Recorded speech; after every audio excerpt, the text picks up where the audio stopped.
If you're convicted of a crime and your employer does a background check, then it's a public record and your employer will see it.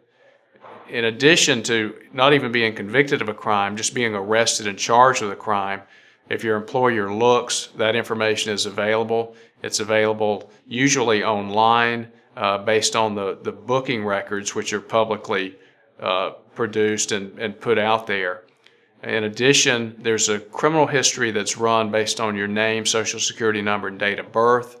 That's the formal record, and that's the record that 15 years ago, 10 years ago, that we were most concerned with, because that was the only record. That record has almost become secondary.